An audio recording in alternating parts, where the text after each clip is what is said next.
called the drive. All right. Oh, The Lord be with you. I'm also with you. I got here early for a My change. God, we thank you for a new week to study, a new week to learn what it means to be blessed. We pray as we look through the story of Jacob, and as we continue in other stories in our lives, we may learn what it means to wrestle with you, even when it's hard, even if we're hurt, but that we will always walk away blessed. Amen. Amen. I enjoy one of the stories that we're going to look at today a lot. That is the scene when Jacob wrestles with God. And so, if there's nothing else that you are going to take away from today, remember this scene. Jacob's name is Deceiver. And the story of Jacob's life is about deception and trickery to get the things that he wants or he feels like he is called to. So every inheritance that he gets, every blessing that he has, even how he ends up with the wife that he's going to have is all because of deception and trickery. Every moment of his life until the night when he wrestles with God. And after that, his name gets changed to Israel, which we are given the name means the one who wrestles with God. And that is the name that came to identify the people of God. Not those who God blessed, not those who God gave everything, not those who had it the easy way, those who wrestle with God. And that is a way we have kind of forgotten what it means to struggle or to wrestle. And I've shared with you before the way that kind of, if you're a Jew, the way that you would think about, or one way you would think about, or reading scripture, that's kind of like these series of circles. So in the middle is the Torah, is the law, the things that come straight from God. For our context, we could say that's like the Gospels, those like stories and teachings of Jesus. But then there's these rings of wrestling that get bigger and bigger. And so you have the Torah, and then you have the prophets. And they wrestled with the law in their day. And they asked, well, how do I live according to the law under an empire, or in exile, or in the midst of war, or in the midst of famine? And then you have the writings, and they are wrestling with what the prophet said about what the Torah said. And that kind of makes up the Old Testament. But then the wrestling keeps going, because then the rabbis wrestle with what the writings say, that wrestle with the prophets, that wrestle with the Torah. And then there's this other layer of rabbis that are more relevant, or current rabbis, that wrestle with the old rabbis, that wrestle with the writings, that wrestle with the prophets, that wrestle with the Torah. And then when you're reading it, it's not some guy with a presentation that says, this is what this means. Everyone sits together and they wrestle with what their rabbi said. Wrestle, keep the line going. But it's this idea of wrestling and of struggling. And what I love about the story with Jacob, when he gets his name changed to Israel, he wrestles with God. He walks away limping. He's never the same. It hurts him. But he walks away blessed. And there are moments in our life when we come across, like maybe in scriptures or in our own spiritual journeys, where we may feel like it's a night-long struggle, that we wrestle and we wrestle and we wrestle. My encouragement with you is learn to wrestle with God. God will wrestle back. You may get hurt, but you will walk away blessed. Doesn't mean it will be easy. So that if there's nothing else that you take away, hold on to that story. It came to identify that was what the name of these people were, those who wrestle with God. So don't take the easy way out. Ask the hard questions. With that, I have a sad news and a good news. Sad news, next week is our last week. Good news, we are going to plan on closing with the Eucharist together to end our time. Suzanne can't be here. I asked her first, but Amy magically reappeared this week in the office. Oh. Nobody knew she was going to be here. And the plan is, but it's going to depend on how she's doing and how her knee is, that we'll have a closing Eucharist together next week. So that will be special. And my last piece of good news. This class will continue in August. Amy is going to continue some type of study, Bible-type study like this. Now, here's the thing. Amy does lots of other things. And so Amy can commit to one opportunity to teach it. So it will either be on Thursday nights at 5:30, or it's going to be this time at 11:45 on Thursdays. And I'm going to take a step back, because I'm going to advocate that the Wednesday night time be the one that stays. because those who come on Wednesday, all but one of them have no other connection to the church. They have no other small group or activity that they are involved in. There's a mixture of demographics that come on Wednesday night too, whereas for a lot of the people that come to this group have other connections. But that choice is not mine. That is just the recommendation that I'm going to give. And that makes it's a hard recommendation. So I'm going to pass a piece of paper around. And this is for you to write no if you would say, I don't want to come sometime in August with a new group and a new teacher. And also write down the time that you would prefer. And if you can make it to the 5:30, that would be awesome if you could write that down. If you want to write your name, and then any topics that you would be interested in for Amy to cover. Does that make sense? So 5:30, you're saying Thursday? On Wednesday, 5:30 on Wednesday, yes. All but one of the people last night put 5:30 on Wednesday. So I would expect most people to write Thursday at 11:45. But if you can make a Wednesday time, if you could write it down so we know, I can give it to Amy. She wants to write down if you cannot make the Wednesday time. Is that what you're saying? She wants you to write down the time that would work for you. Yeah, and if both would work, yeah. And it might be too that Amy doesn't want to stay super late on a Wednesday night. She wants to do it on a Thursday. Well, Thursday night we have an opera. This would be Wednesday night, Wednesday at 5:30, or Thursday at 11:45. So just be one of those times. And if you write down if there is a book topic that you would be interested in the future for Amy to know as well, or ones you don't want to do. I mean, it's a Bible focus. It's not like a book study. Continuing Bible study. Yeah. Bible study. Okay, so. Here's where we are. I want to just remind you one thing of where we are. Because again, this for me is the point of Genesis. Genesis 12, 1 through 3. Abraham is called by God. Remember that the patriarchs, all of the people in Genesis, are stand-ins for anyone who follows God. And it's the same promise for anyone who follows God. But to Abraham, I will bless you. You will become a blessing. All the people of earth will be blessed through you. And that's talking about you and me, that we become the blessing of God. I am bringing this up because tonight we are going to talk about some difficult moments with Esau. And I usually get a lot of questions when we read stories about Esau, like, why did Esau get it so bad? And why did everyone hate Esau? And like, why this doesn't sound fair. And I just want to remind us, there comes a moment when he gives up his birthright. To give up your birthright is to give up your inheritance. And for Abraham's family, the inheritance, the birthright, is this vocation to be someone who becomes a blessing for other people. It comes with this vocation from God. When Esau gives up his birthright, it is him saying, I don't care about that inheritance. And so I want to hold on to that before we go. Also, remember the chiasms that we have mentioned.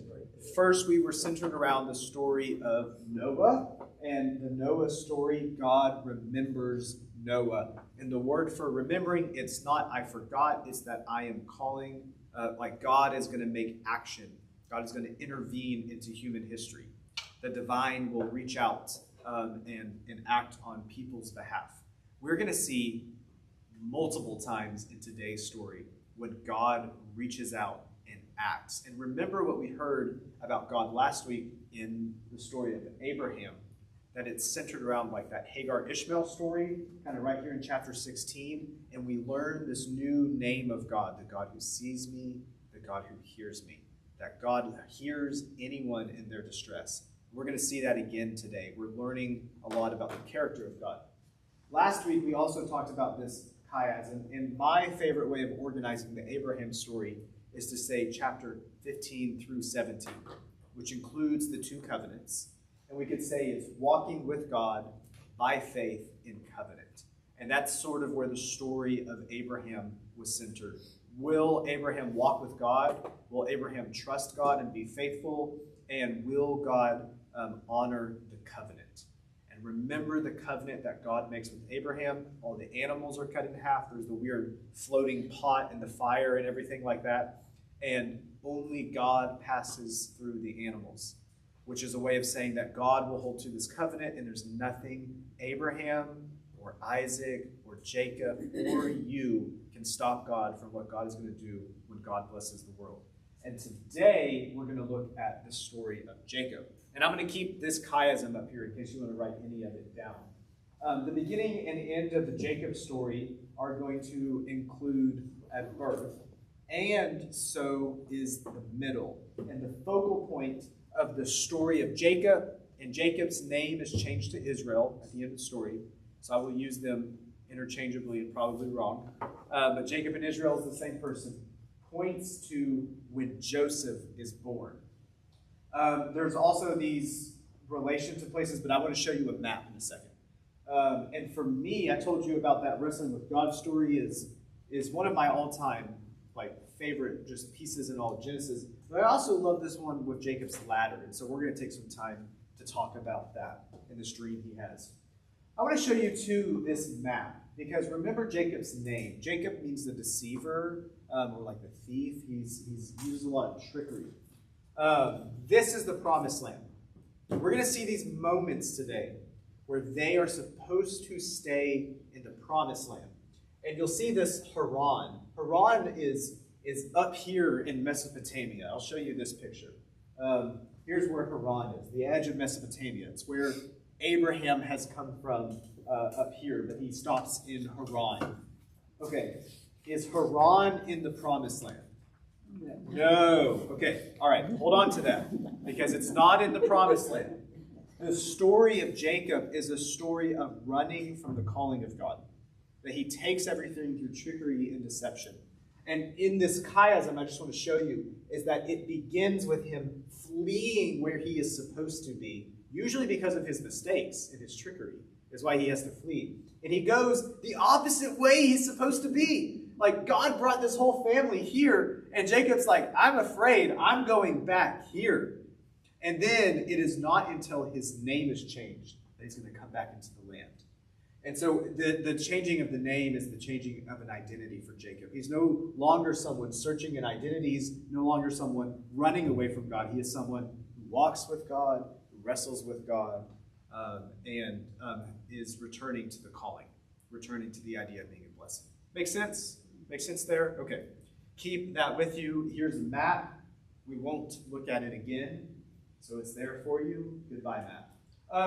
This is also our genealogy, and in case you did not get that genealogy last week, I have some extras, and I need one because I find it confusing. So I'm gonna pass it around and make sure it comes all the way to Ellen so she gets one. And I just want to point out a few things on here. So our patriarchs are Abraham, Jacob, and then we're going to go to Joseph. Isaac marries Rebekah.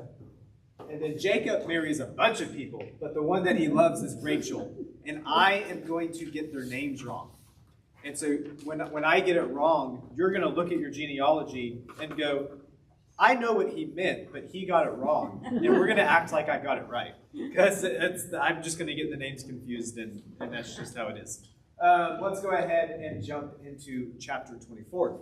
I like to call this chapter, Jacob Needs a Mom to be Born. So, also, this is really cool. Chapter 24 is the longest section in all of Genesis. And so if you start it off and you're like, oh no, this is going to be a lot of reading. It just so happens this one's really long, and I think that's really sweet.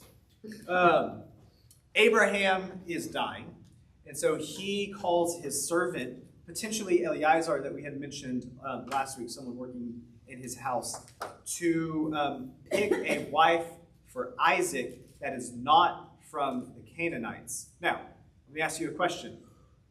Does Isaac leave the promised land? No. Okay. Does God provide a wife? Yes. Did Isaac have to leave for God to provide? No. Okay. Remember that, okay? When God says God will provide, God will provide. You don't need to take matters into your own hands. And we're going to see a very similar story like this play out, and it's not going to work well. Okay, so they do this funny ritual with a hand under the thigh. You don't normally let someone touch you where you don't want people to touch, and so that represents seriousness, vulnerability, and related to a covenant related to reproduction. This servant is going to go to Mesopotamia while he is praying, kind of at the well for a woman to be there. He sees Rebecca, and it's like fireworks go off, and he's like, this is the girl, this is who it's going to be. And so I'm also calling this one the hospitality of Rebecca, because that's a really big theme that pops up in Genesis. Remember last week with Abraham, there's these 3 visitors, and he does this whole hospitality ritual. And in the very next chapter, we look at what happens with Lot and Sodom and Gomorrah, and they were not hospitable. This idea of hospitality is connected with what it means to be a person of God. Rebecca shows her hospitality, and because of that, I know she is going to be great to be a covenant wife, because she is going to display the same moral characters. The reason these things happen at wells a lot throughout our reading is because wells are one of the few places in the ancient world where unmarried women could talk to men. And so if you were courting or something, that might be a place that you go. Usually they would go there early in the morning. If you're not living in a city with a high amount of trade with the marketplace, the well would be the center of social activity. Everyone's going there in the morning. They're going to draw water for the day or for the week or for a few days or something like that. And you don't want to go when it's super hot outside, like right now, and draw 20 pounds of water up. And so if you remember the story of Jesus and the woman at the well in Samaria in John chapter 4, she's there at the heat of the day because she didn't want to be seen. And so Rebecca, right? Is this Rebecca or is this Rachel? See, I already did it. I already don't know. Rebecca, thank you. I spelled her name wrong too, but that's okay. She is there. She is available, is some of what we're seeing here. Here, this servant is going to enter the home of Laban. And there, we're going to see this exchange that's going to happen related to the dowry to get Rebecca. And what we're seeing here is that Laban is someone who's rather interested in materialism. And so this is foreshadowing. This is pictured or contrasted with Rebecca. Laban's like, I need this, and I need this, and I need this. Rebecca's like, yeah, I'll go. God's calling, I'll go. And so we're seeing this like very difference in character. Hold on to Laban because he's a jerk. We're going to come back to his story later, so he's there. Also, this is so cool. At the end of this chapter, so Isaac is in mourning. He is sad because his mom has died. He's out in the fields. We don't know what he's doing. It's like he's there moping around, meditating. And he sees the camels coming. And that's the line. He sees camels. Rebecca looks and she sees Isaac. And so we're seeing this other thing about Rebecca. She can see things about the future and the things of God that others don't. And so there's some other cool plays going. But remember her hospitality. She is a wife of the covenant, better than Isaac. And like we already said, this is the longest continuous segment in all of Genesis. We did it in 4 minutes. There we go. If you have questions, please bring them up. Natalie, do you have a handout for this week? This is like last week, right there. That is, yeah, that's the genealogy I get because I'm going to get everyone's brought that names with me. wrong. That's a new one. Here we go. Now, chapter 25, I like to call this the world's most expensive soup. Abraham's going to die. We're going to get a little bit of a expression about his new genealogies, and you know it because you have this nice genealogy in front of you. Let me just tell you this part, though. So Hagar is from Egypt, right? And then that is where Ishmael comes from. Ishmael has 12 princes. Sarah dies, who brings Isaac, the promised one. Abraham remarries someone named Keturah, and they have a bunch of kids. You'll see on here where it says Midian, so that's the only one we might remember. But all of these other ones are used to describe the 2 types of Arab people groups. So there are some. So if you're in Israel, Arab is like the ones below you and then to the right of you. That outer circle is the Arabs. There are some of them who are herders, that they have animals and stuff like that. That is where Ishmael's line comes from, those that live like in pastoralism. And then the name Keturah means spice or incense. And there was another group who were traders, fine materials. Maybe if you see those pictures, like people riding on the camels, and they would do long trade routes, and they would trade spices and bring them in. So that's what we get here, is the origin story for the periphery, the outer people around Israel. Okay, any questions there? Cool. Then we're going to see these two fighting brothers, and this is for everyone. And I'm going to pass these on both sides, because this is this really cool Bible summary, and I'm going to send these out. But this red one is for this first kind of section of the story of Jacob. On the back side is the blue one, which is the next section. But you can see here. So after 20 years, Rebecca she finally conceives. She's going to have twins. And if pregnancy wasn't hard enough, they are fighting in the womb. And so here we're going to see this picture. And we're going to get this prophecy about them. That the older will serve the younger. And then when they come out, there is Esau. And Esau is the eldest. His name means red. Esau is the father of the Edomites, and I will show you a map of this. This is another neighboring country to Israel. And he is red and hairy, and he's like a wild animal. And then Jacob is deceiver. That's what his name means. And it says that he comes out gripping his heel. That is a euphemism for he is going to supplant him. He is trying to replace or take Israel. Esau. He's trying to take his place. We're also going to get this scene of the suit for birthright. So Isaac is going to prefer Esau. Here's Esau. He's a man's man. So he is hairy. He is wild. He likes to hunt. He's sort of described as like a big brute. Rebecca, for whatever reason, prefers Jacob. Here's Jacob. Let's just say his strength is he's cunning. And we're going to be positive there in that light. Where he is a man of the tent. He understands the finer things of life. If you wanted to think about this in a today context, Esau is blue collar, Jacob is white collar. Esau's working class, Jacob, he just has everything. And so Esau is going to return from a hunt, and he's empty, so he missed his lunch. And he's really, really hungry. And so he is going to trade Jacob his birthright for some red lentil stew. I had lentils for lunch. I love lentils. I had lentils for breakfast yesterday too. I wanted to get in the mood of Esau. And they were great. I love lentils. But I ain't going to think about them for more than an hour. So he gives up his birthright. And if you missed this very part in the beginning, there are two things that we talk about here, the birthright and the blessing. Right now we're dealing with the birthright. This is the inheritance. The way inheritances would typically work is that the oldest son would get the largest portion. That could be pretty much everything when it's related to land, and then a double portion when it comes to the wealth and everything else that you would inherit. It seems like in this setup that the oldest son gets everything pretty much.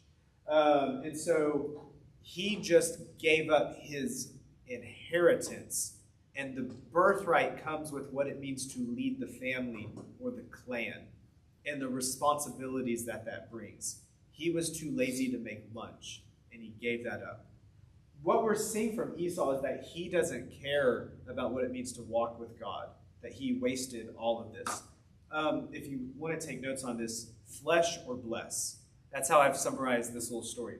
Esau gave up his blessing, which was to be a blessing, and he sought the short-term benefit. He chose his flesh over God's bless.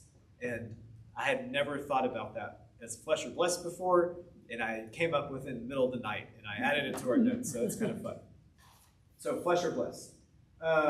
Any questions there on that section or about Esau's dynamic? Okay.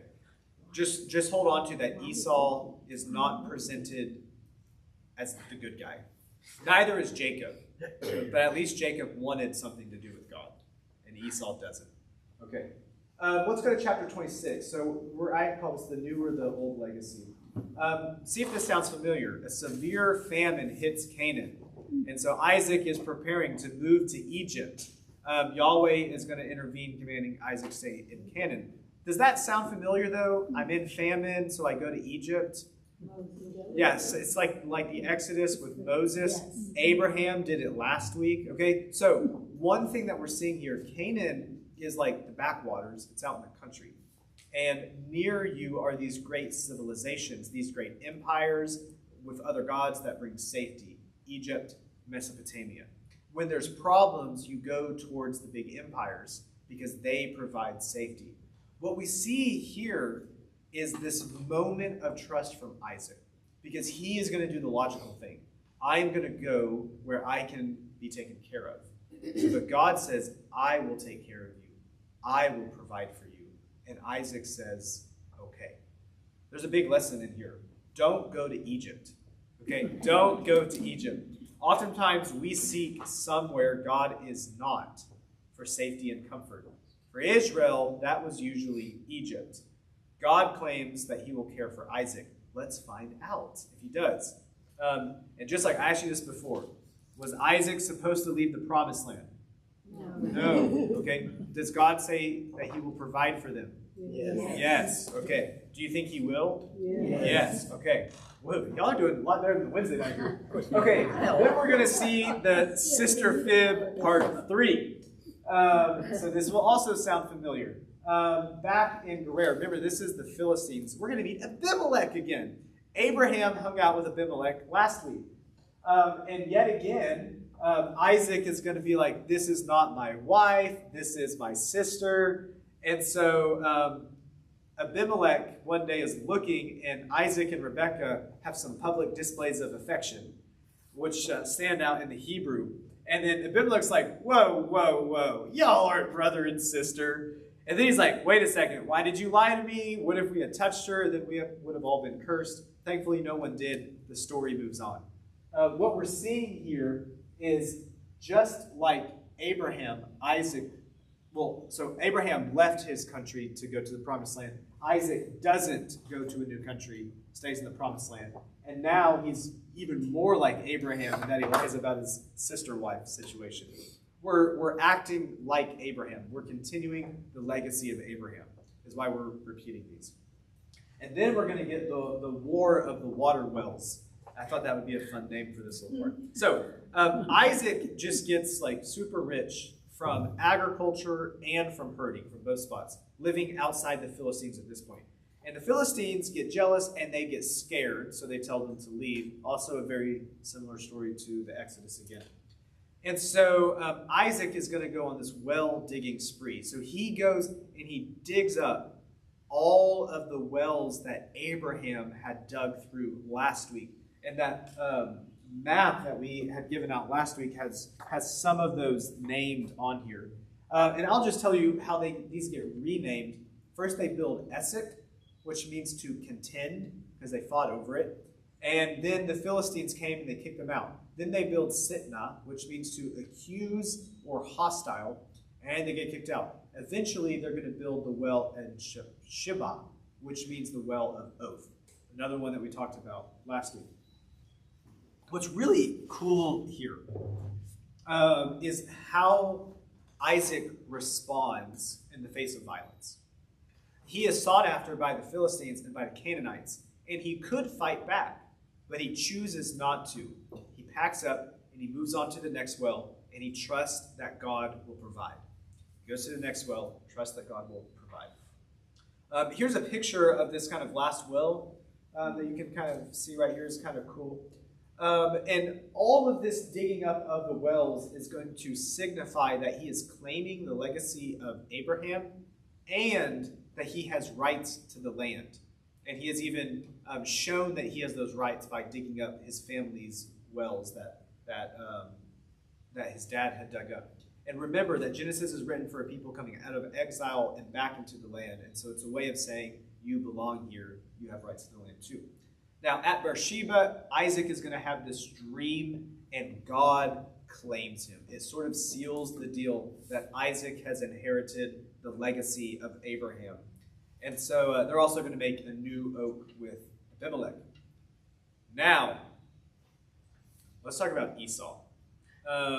Esau, out of spite, essentially, is going to marry some Hittites.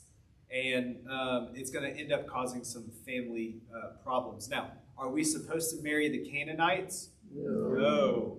So Esau is doing a bad thing. He is yet again rejecting the legacy of his family. He didn't want the birthright. Now he won't even marry the right way. And he marries two people. And you're not supposed to do that. That never works out well. Don't do it. Okay. Chapter 27 and the beginning of 28. This is the chapter I think that's kind of hard. So if we want to have a conversation about it, please ask a question or give feedback. Isaac is nearing the end of his life. He's in his tent. It's dark, and he can't see well. Remember those details because they're going to pop up in a chapter or two.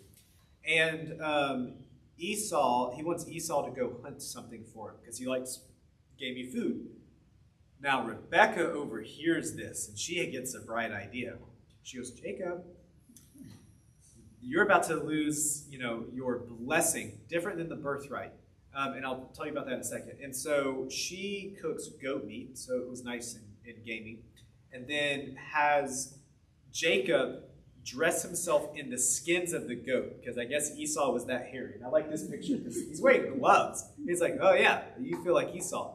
And then he wears Esau's clothes, and they get pretty elaborate in the ruse. Do what? He smells like Esau. So he smells like him because Isaac is like, this doesn't sound right. But they're able to pull it off. They trick him. They trick Isaac. And here, this is a quote from a commentary. He gives Jacob an irreversible, supreme blessing, cosmic wealth, agricultural abundance, and domestic lordship. This is one thing that's a little hard for us to get. This idea of blessings are like using prophetic words. It's the idea that words have power, and Isaac, as the patriarch, can utter this prophetic blessing, and it sticks. It's kind of like magical words would be a way of thinking about it. We don't believe words have as much power now, but did you know that when a word leaves your mouth, it travels through space forever with its little sound waves, and it gets smaller and smaller and smaller, but God is listening, so be careful with what you say. Now, Esau is going to have this sort of sad exchange, and it's really sad. He cries out, bless me, and you can hear the emotion, me also, Father, like he's stumbling on his words there. And Isaac is like, there's nothing we can do. It's done. And he's like, did you not leave anything left? And so this is his blessing. He will have smaller lands than Jacob. He will live by a sword, meaning he'll never be at peace. He'll have to fight to survive. He will serve his brother until he breaks out from under his yoke. Rough day. So he lost his birthright, and now he lost his blessing. I want to point out just one thing. Way in the beginning, it was promised that Jacob would be the one who comes out on top. The way that we see them accomplish that is not in the ideal way. Think back to Isaac. Did God provide in the land? Yeah. Isaac didn't have to go seek something out in Egypt. This is a story that we see time and time again. Same thing with Abraham. You said you're going to give me a son. I don't see it, so let me figure out how to make a son happen. And they do, and God still blesses the other son, Ishmael. But it's not Isaac who's the promised son.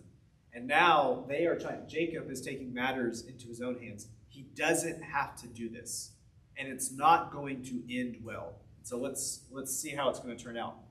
Jacob is afraid because Rebecca, yet again, she's listening some more, and Esau is going to plan to murder Jacob. And so Rebecca tells Jacob to flee, and then Isaac steps in and says, "Hey, I want you to go marry from Laban's family, from Rebecca's side, and not marry someone from the Canaanites." So marry within the family again. Now, Remember this. Are we supposed to leave the land? No. Is Jacob going to leave the land? Yep. Yes. This isn't what we're supposed to do. This isn't what is supposed to happen. He could have stayed there. And remember Isaac. Does God provide a covenant wife even if you stay in the land? Mm-hmm. Yeah. Now Jacob's going to get stuck with multiple wives, and it's going to cause a lot of problems. And we're going to see that unfold. Trust God and God's plan. Don't make your own. And don't leave. Don't go to Egypt. It doesn't work out well for Jacob. And so we're going to read about his kind of 20 years of hardship he's about to endure. Now, Esau is going to end up trying to fix his out status by marrying a non-Canaanite. And so Esau has at least 3 wives. He, in some places, has 4, and he might also have 5. And it was really confusing, but he at least has 3. And so the first are the Hittites. And now he's going to marry a daughter of Ishmael. So he's marrying a non-Canaanite. And I was going to tell you this story. I grew up in a church with different expectations and rules that were stricter around divorce and stuff like that. So this story hit a lot more home in the Baptist church. But it's still funny, so I'm going to tell it to you. Just want you to know the context. Our pastor would tell us a story about a man who had been married and he got a divorce. And that was sort of okay in the Baptist world, but you were not allowed to remarry. Or you would, I don't know what they would do, but you couldn't like hold church leadership or teach Sunday school and stuff like that. And so he had gotten remarried. And then he realized in the sermon one day that it was wrong. And so the man came up to the pastor and he said, look, he's like, I didn't know I was wrong. I'm so sorry. And then he left the church for like 6 months. And he came back. And he had divorced his second wife and remarried the first wife, which is adding hardships on top of hardships. And that's what we're seeing happening with Esau here. Esau's like, well, I wasn't supposed to marry a Hittite, so let me now go also marry someone else. And it's adding hardships on hardships. It's trying to fix mistakes by making more mistakes. Don't do that. If you make a mistake, God forgives you. Start over right there. And here's a little just genealogy with Esau. So we see, it's just confusing to track all of his kids and all of his wives. We're not even going to get into it. We don't care. Just don't make more mistakes. Okay, chapter 28. The highlight for me in this chapter is Jacob's dream at Bethel. So, Jacob is going to have this prophetic dream. Remember Abraham's dream? And God came to Abraham, and there was blood everywhere, and there's animals cut in half, and God was there, but as the weird floating pot and the flame and stuff. Jacob gets something much different. Jacob dreams about this ladder. In the Hebrew, it's literally a stairwell, and this idea of stairwells or ladders are going to come to shape much Christian art and tradition. I'll show you some pictures in a moment. But in his dream, it's angels ascending and descending from the heavens to the earth. It's like there's this connection now, this stairwell between heaven and earth, very much like the ziggurat. Is why the word there is stairwell, not ladder.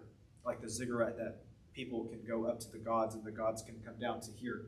And it's happening in Jacob. And so in the dream, Yahweh stands beside Jacob. This should give you goosebumps. And he's going to directly renew the covenant. No weird dreams, no questions, no creepy flames and pots. God stands next to Jacob.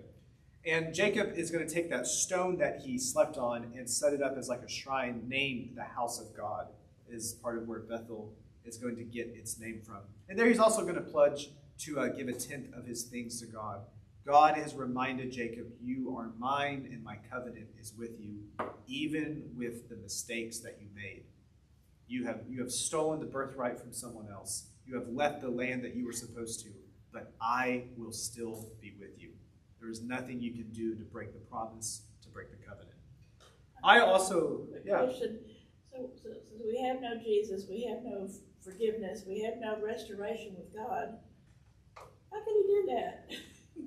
So you asked a hard question, and I'm going to give you the super easy answer. I trust that God has taken care of me, and I do that by looking backwards. Israel trusted that God would take care of them, and they did that by looking forwards. And we like Jesus, look backward, look forward, right? We get it? Okay, yeah, now we got it. All right. That's my cop-out answer. Also, they had sacrifices and they had covenants, and we have the same thing. But for both of them, I'm trusting that God has done a work that I can't do.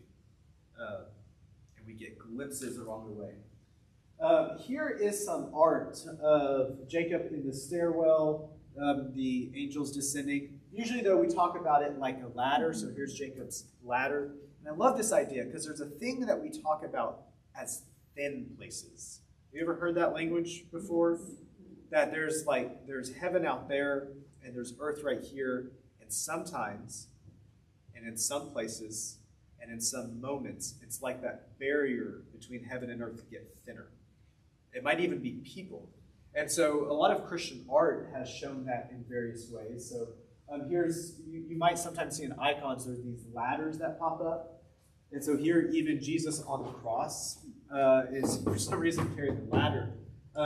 Here's people on their ascent into heaven. Here's some icons of Mary, and you'll notice this now. Look at icons of Mary, because sometimes there's a ladder that just shows up in there. And it's this way of communicating like God as like a vehicle, like something is happening. Remember the language, God remembers. God is acting or doing something. And so Mary is like this ladder that connects heaven and earth by bringing Jesus. The cross is like this ladder that connects heaven and earth by bringing forgiveness. And there are these other instances throughout. But it's this idea of thin places. This idea that barrier between heaven and earth at some places, at sometimes get thinner. So we're going to take 5 minutes.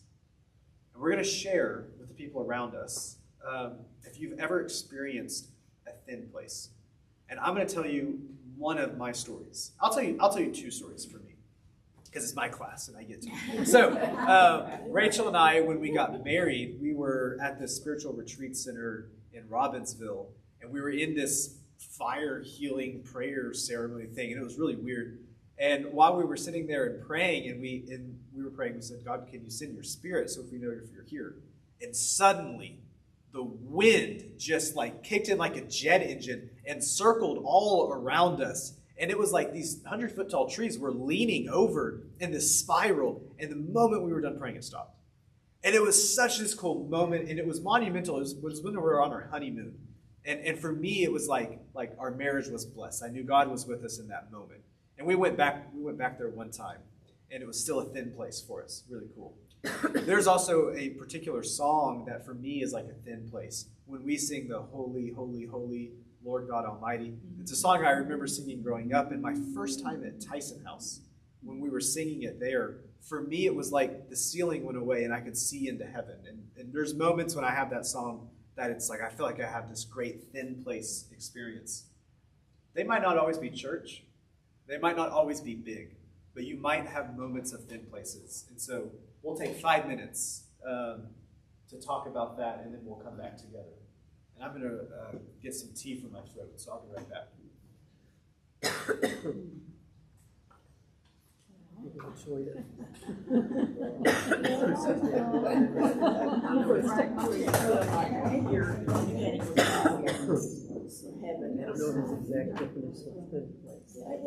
Yeah, no barricades or no.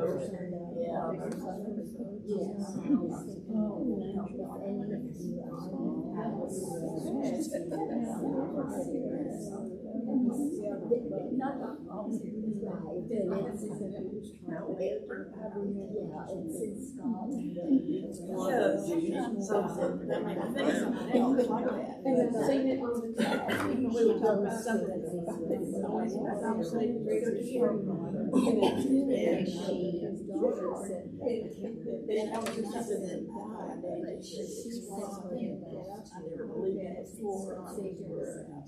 And I was hearing that, and then I talked about your husband or something that's a free invention. And I thought, there was fire or something on TV, and it was same thing. You realize, pay attention, yeah, it's like you could, I need to, yeah, you're on the wrong page, but you got what you did. Some people think there are physical places in here that are in places where it's God is more present or easier. The Holy Spirit's easier to connect to. I don't know if that's true. I don't know if it's true for some people. Everybody, if the thin place is the same for each person, it's like this thin place is where people need to go. We all just work there some out in Utah. Or if each individual has some place I have to discover, you know, I don't know. I think the Holy Spirit can reach you just about anywhere. Yeah.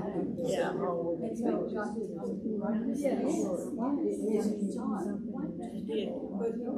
debate about putting a story in the 70th anniversary because I did feel like he did. In this church, it's the left-hand side. If I'm looking frontwards left,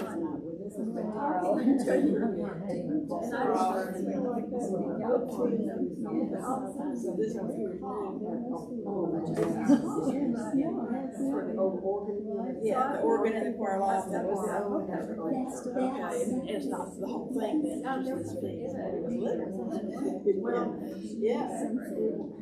Probably reached out further where the altar was. Yes. All the way about right there. And that would be better. She used to sit up in that organ loft. Yeah. And now the other man to make it equal like a cross when we did the big.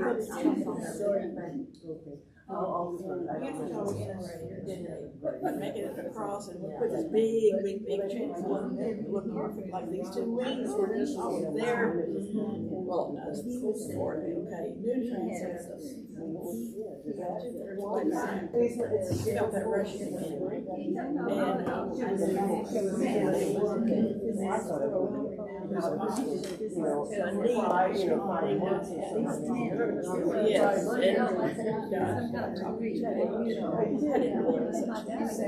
Until that moment, oh my goodness, this really happened. Like Amy, she was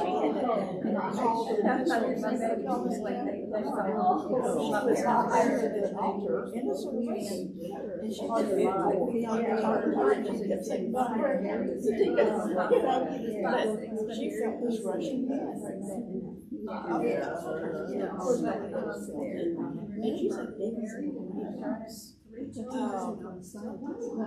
was very, it wasn't exactly the same song, very similar. I had to come talk to her after it, and I said, you had that experience, let me tell you about four days ago. This rushing crazy, when I even saw the light coming in the window, it was one time. It was peaceful because the answer I was receiving, it was such peace. Peace, because I had been moved on. So, yeah. Yeah, of course, she moved so long.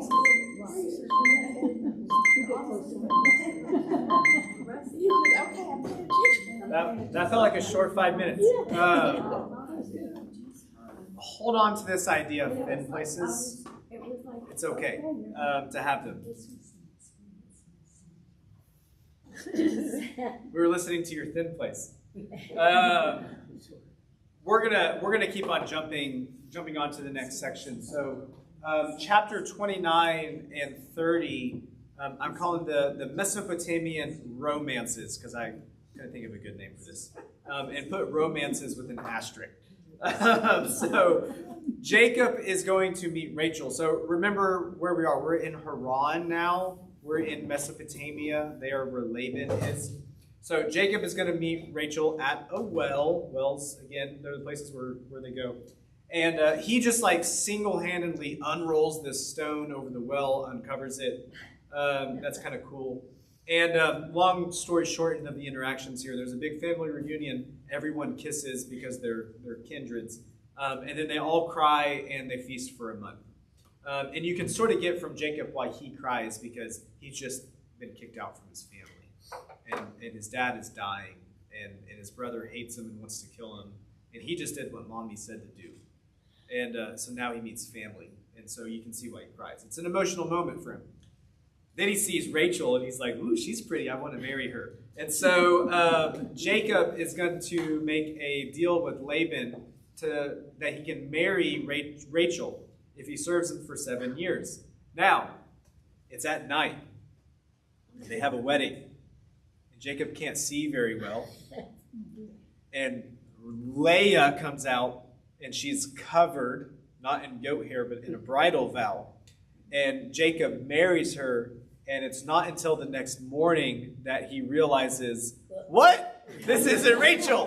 Which, serves him right. Yeah. Serves him right, yes. Okay, this is a reversal, or not a reversal, it's the same thing that he did to his dad has now happened to him. So this is what we would call a divine irony, or karma. And so, now he wants to marry Rachel. So after 7 days, he then marries Rachel and works for another 7 years. And so now we're at 14 years, if you're not the best at math. And if you see that, this chart that I passed around, and I'll go ahead and pass it on the other side, but it has their interactions here. So the Beersheba, and it has a timeline, 7 years of work, 7 days, plus 7 more years of work. And then there's some more stuff that's going to happen too. And so I just wanted to say this first one is karma, it's justice, it's divine irony. We'll see what happens in the next section. Here, Leah is unloved, and so she is sad. And we get this idea, again, God remembers her. God hears and sees the mournful and those in distress. And so God opens Leah's womb, and she has a bunch of kids, and then Rachel's like, well, that's not fair. And so Rachel gives Jacob her servant, and he's like, okay, he's like granddad. And then Leah's like, hey, that's not fair. So then they trade with Rachel, and she gets Jacob for a night and has more kids. But then she can't have more kids, so then she gives Jacob her servant, and that works. And then finally Joseph is born. But in this here, they're trading magical spices and aphrodisiacs and making deals to get Jacob for a night. And this is all to say, it's really complicated when you marry more than one person, so don't do it. That's part of what we're learning here.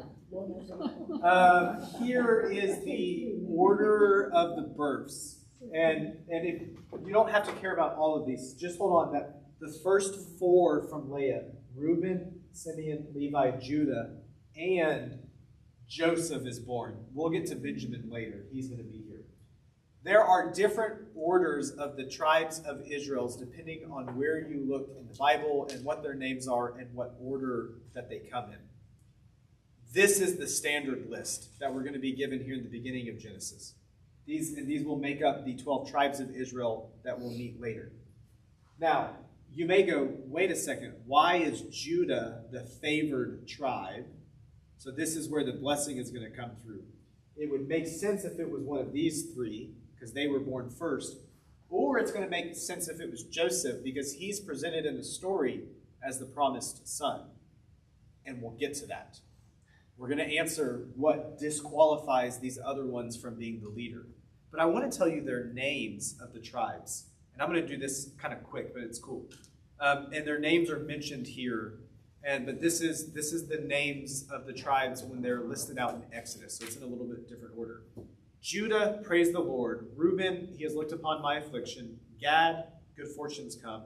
Asher, happy and blessed am I. Naphtali, my wrestling. Manasseh, this is a son of Joseph, has made me forget my sorrow. Simeon, God hears me. Levi has joined me. Issachar rewarded me. Zebulun exalted me. Joseph adding to me. Benjamin, son of his right hand. Again, this is a list of the tribes, just with their names listed. This is how it reads in Hebrew. Praise the Lord. He has looked on my affliction, and good fortune comes. Happy and blessed am I. My wrestling has made me forget my sorrow. Remember, Israel, those who wrestle with God, God hears me, has joined me, rewarded me, exalted me by adding me to the son of his right hand. Really cool. So the names of Israel are like a little poem. And that's just cool. Now you know. So, continuing on in this romance, Jacob is going to agree to work another 7 years if he can work Laban's fields and keep some of his goats. This section, so here, this was divine justice, the karma. This section, Laban is not just the one making Jacob equal. He is taking advantage of him as a bad boss. And so Laban has made this deal with Jacob that he can work some of the fields, get some of the animals, but Jacob is going to use trickery. And he's going to mix all of the spotted and the speckled and the striped goats with all of the pure one-colored goats by mixing up how he interbreeds them. And if you know about genetics, it just takes one speckled goat in the line for them all to be speckled. He also is going to use magic poles and some other stuff in old wives' tales. But he makes all of the goats end up speckled. And he takes everything that Laban has. Obviously, some conflict is going to arise, and they flee in the middle of the night. We can do this now because we have Joseph. And so we went there to get Joseph. And then Rachel is going to steal the family idol. I ran out of room in this slide, so I just put $, because that was the family inheritance, essentially. It was how they stored wealth. And notice how he came there as a refugee and left as a really, really rich man. Now, Laban is going to overtake, he's going to pursue him for about 7 days. He finally overtakes him, and he's like, hey, why did you take my idol? And Jacob is like, I didn't. And Laban's like, yeah, you did. And Jacob is like, well, go ahead and check everyone's tents, and if anyone take it, then they will die. And foreshadowing, because Rachel dies soon. And so, again, words have power. Be careful with what you say. And there's just a really, really funny exchange where Laban's like, Rachel, get up. I need to check your camel. And she's like, Dad, I can't. It's that time of the month. And he's like, okay, I trust you. And this whole time she is sitting on the idol, bleeding all over it. It's a joke about the other idols and gods. Like, your God is so pathetic that it got bled all over. Our God is so strong that he delivered us into a new land. It's a funny exchange. Now, Laban and Jacob are going to make a covenant. They name this a couple different places, but I'll just tell you about where he stops in Menahem up here, because over here he is going to name it something like 2 camps, and it's going to represent 2 camps because, again, God is there with him. There are 2 parties in the camp, and it's also foreshadowing for what's about to happen because Jacob is going to divide his camp, trying to pursue safety. Any questions on this section? Anything? Just the last part I want to tell you. All of these stories that we're meeting with extended family, it's painting the neighbors around Israel. And these are going to be the Aramites who are out here. And so we've done the Arabs tribes that are down here. Now the Aramites are here. And so Jacob says, I'll go that way, and that will be Israel, and you go that way, and y'all will be over there. Okay. Chapter 32. Oh, Israel wrestles with God. Love it. So cool. First, though, Jacob is going to try to bribe Esau. Esau is going to come there with 400 men. That's a big army. Remember that Abraham, with 300 men, took all of Mesopotamia. So he's got a big army coming at them. And there, Jacob is going to essentially try to bribe him. And so he is going to send... I'm trying to find it because I accidentally took it out of my notes. He's going to send 200 female goats, 20 male goats, 200 ewes, 20 rams, 30 girl camels and their colts, 40 cows, 10 bulls, 20 female donkeys, 10 male donkeys, and his servants, and some other stuff. So, this is like an astronomical number. Jacob is afraid for his life. And so he's trying to bribe Esau away. And he's going to end up splitting his camp too. But in the night is when he has the scene that he's going to wrestle with God. He wrestles with this man all night. They wrestle, no one wins. Just to show you how powerful the man is, he reaches out, in the morning time and just touches Jacob's hip, knocks it out of place. And that today is why they don't eat the meat around the hip joint, in case you were curious. And there, Jacob demands a blessing. And that is when we know he wasn't just wrestling a stranger, which Jacob knew. It wasn't just a person. And he gets the name wrestles with God. Every moment until now, Jacob has not really worked hard. He has only achieved through trickery and deception until this night. And it's when he works hard and he claims this new legacy from God. And he gets the new name, wrestles with God. I love this story.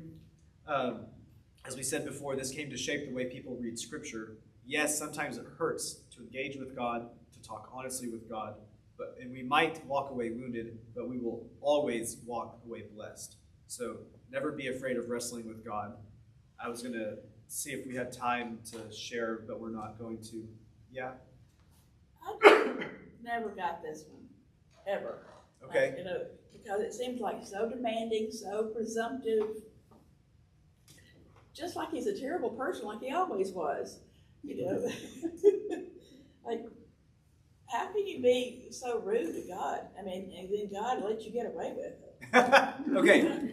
Remember what we're seeing represented in the story.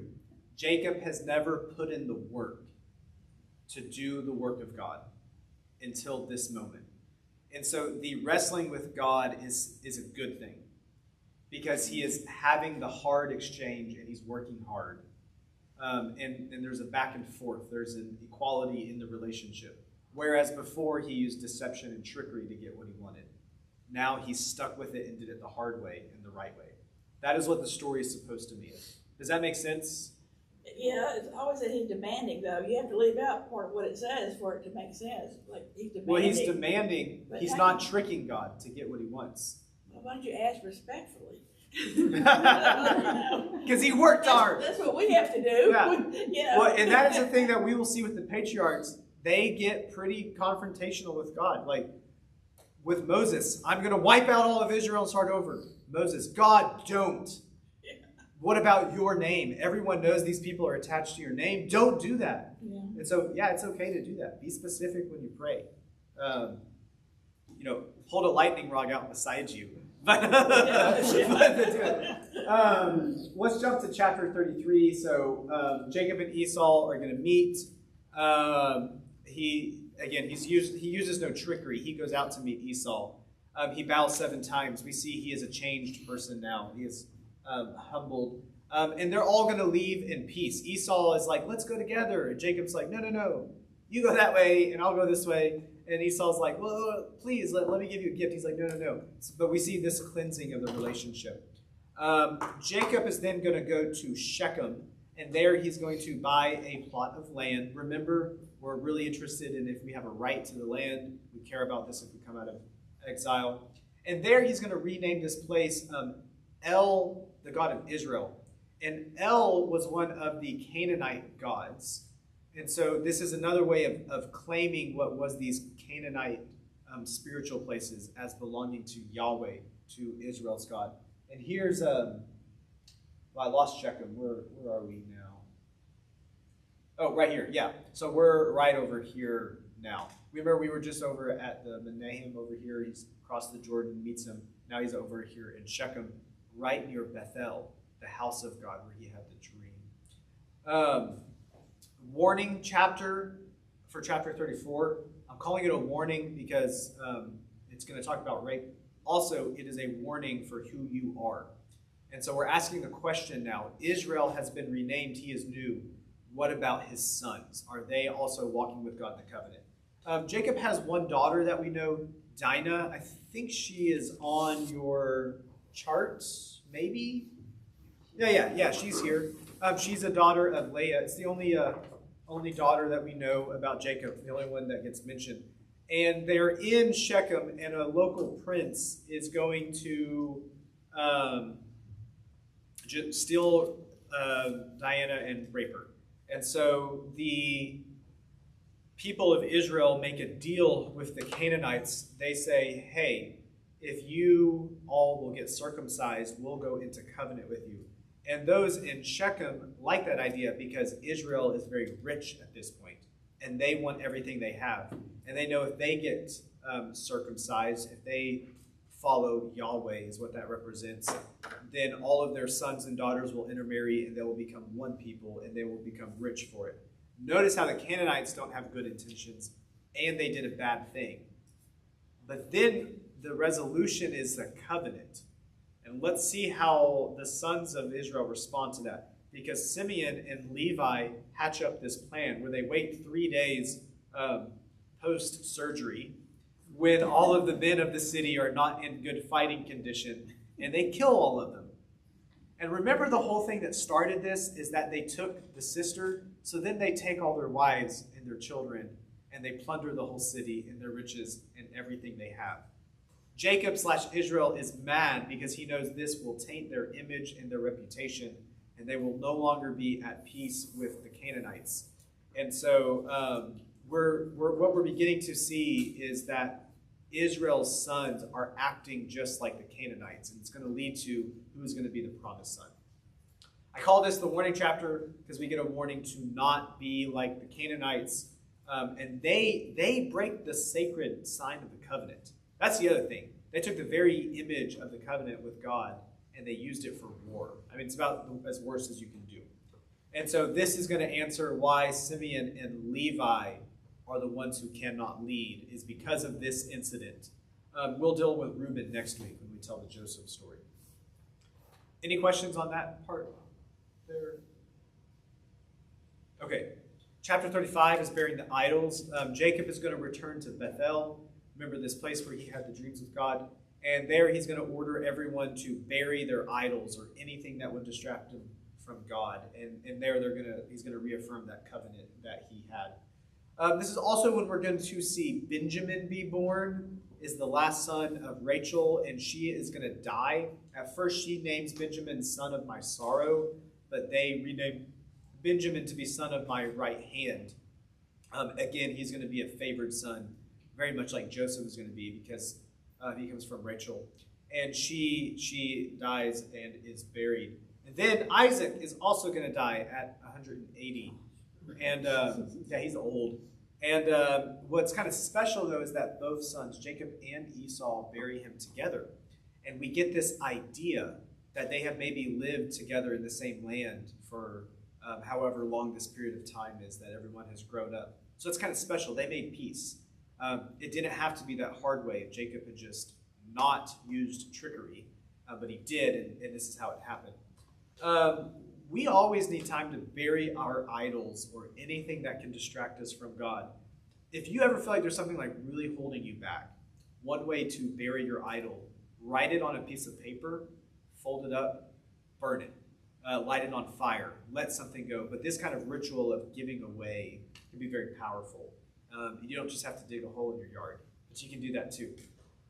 Rachel, his idol? Rachel was not his idol. Rachel was his love. He got sad.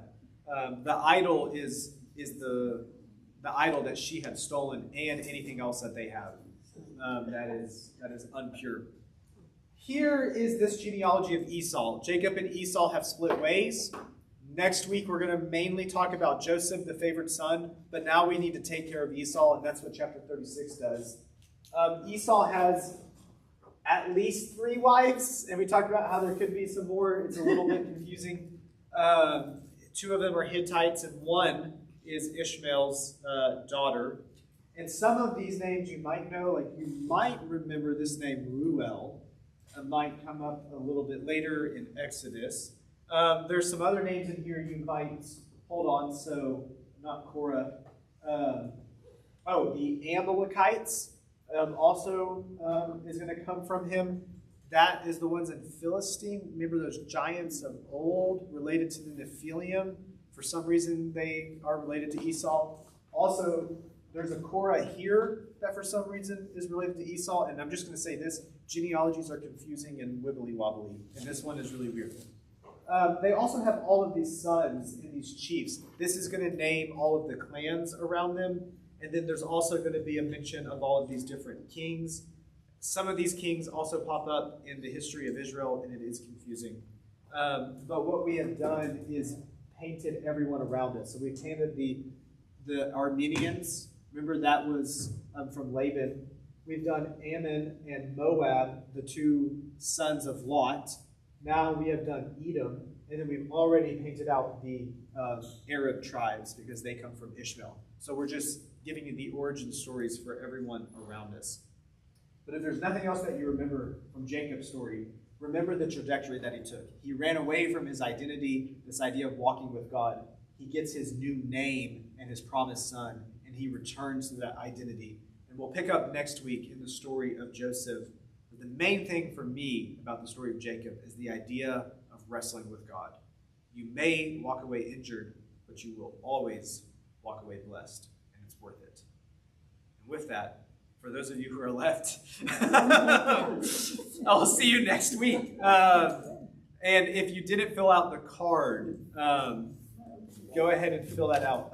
Natalie, I think you missed this part. Yeah. So Amy has said that she will continue this class, but she can only teach it once. And so I asked everyone to write down if they could come on Wednesday at 5:30 or Thursday at 11:45 or both, because only one of those time offerings will continue in August. And any book you might be interested in looking at or that you do not want to look at. Someone last night picked Joshua, and I don't think that will happen again. So, but we'll see. Well, what about Jeremiah? I mean, he was on the cover of our Sunday. He was Yes. the poster guy on Sundays. Yeah. I mean, what about him? I mean, Amy is really good with Jeremiah, and that was one I talked with her about trying to do, but I've never done anything with Jeremiah or Isaiah. well, I mean, it's her